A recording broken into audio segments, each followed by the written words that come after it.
उत्तर प्रदेश की ताज नगरी आगरा से एक ऐसी कहानी सामने आई है जिसे सुनकर आपकी भी आंखें नम हो जाएंगी।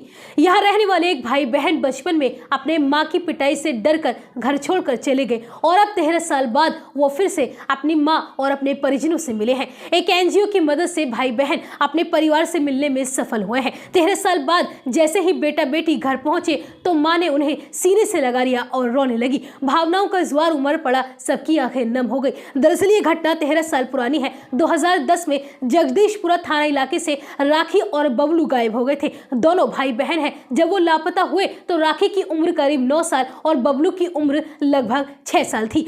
नीतू बताती है कि घटना वाले दिन वो बाहर काम पर गई थी और जब लौटी तो किसी बात को लेकर बच्चों की उन्होंने पिटाई कर दी। इसके बाद जब वो बाहर गई और बाहर से वापस अपने घर लौटी तो दोनों बच्चे घर पर नहीं मिले। नीतू ने बताया कि 2-3 दिन तक वह भूखे प्यासे बेसुध होकर हर जगह राखी और बबलू को खोजती रही। पूरा घर उनको ढूंढने में लगा हुआ था, लेकिन बच्चों का कुछ पता नहीं चल सका। फिर जानकार की मदद से पुलिस में गुमशुदगी की रिपोर्ट दर्ज करवाई गई, मगर वो भी बच्चों का पता नहीं लगा पाई। दिन में दिहाड़ी मजदूरी करने के बाद वो घर से निकल जाती और लौट कर आने के बाद अपने बच्चों को दर दर ढूंढती रहती। इस घटना से बच्चों के पिता मानसिक रूप से विक्षिप्त हो गए और बाद में वह भी घर से लापता हो गए। इस दौरान नीतू कभी दिल्ली गई तो कभी बिलासपुर, नोएडा से लेकर हर उस शहर की खाक छान मारी जहां भी राखी और बबलू के बारे में कोई सुराग मिलता, लेकिन हर बार उनके हाथ निराशा ही लगती। इस खोजबीन में 13 साल गुजर गए। उधर बच्चे भी बड़े हो रहे थे और अपने माता पिता की तलाश में जुटे हुए थे। घर से गायब होने के बाद वो अनाथालय में रह रहे थे, जहां उन्होंने पढ़ाई की और पढ़ लिख कर प्राइवेट जॉब करने लगे। फिलहाल राखी गुरुग्राम में एक कंपनी के स्टोर में जॉब कर रही है और बबलू बेंगलोर स्थित एक अन्य कंपनी में पैकिंग की नौकरी कर रहा है। शुरू से दोनों भाई बहन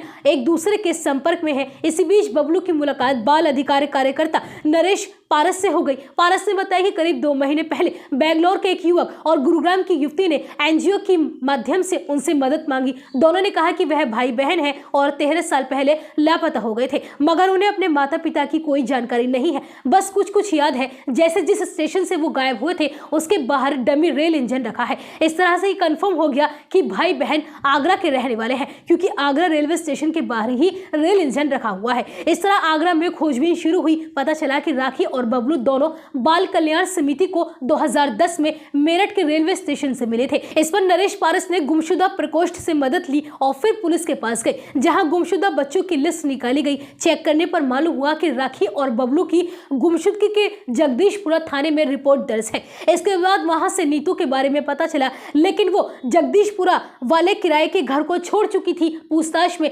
शाहगंज में उसके नए घर का एड्रेस मिला। इस तरह एनजीओ के लोग नीतू के घर पहुंचे और वीडियो कॉल पर राखी और बबलू से मां की बात कराई। अपने बच्चों को देख नीतू की आंखों से आंसू झलक पड़े, जिसके बाद अगले दिन राखी आगरा स्थित अपने घर आ पहुंची। मां ने आरती उतार कर उसका स्वागत किया। बेटे बबलू को नरेश पारस नीतू के घर अगले दिन लेकर पहुंचे। मां को पहले से ही जानकारी दे दी गई थी, इसलिए वह पूजा की थाली लेकर अपने बेटे का बेसब्री से इंतजार कर रही थी। और जैसे ही बेटा घर आया तो मां उससे लिपट कर रोने लगी और बेटे से कहने लगी, तू दीदी के साथ क्यों चला गया था? मेरे जिगर के टुकड़े मेरे गले से लग जा। अपनी माँ और नानी के साथ बैठी राखी ने कहा कि इतने टाइम बाद घर आई हूँ, बहुत अच्छा लग रहा है। मम्मी नाना नानी सब मिल रहे हैं। घटना अच्छे से याद नहीं है, ग्रेजुएशन कर लिया है और अब मैं नौकरी कर रही हूँ और भाई बबलू बेंगलोर में अच्छी जॉब कर रहा है। हम दोनों शुरू से ही संपर्क में रहे हैं। वही 13 साल बाद घर लौटे दोनों भाई बहन को देखने के लिए अब लोग दूर दूर से पहुंच रहे हैं और ये पूरा मामला इलाके में चर्चा का विषय बना हुआ है।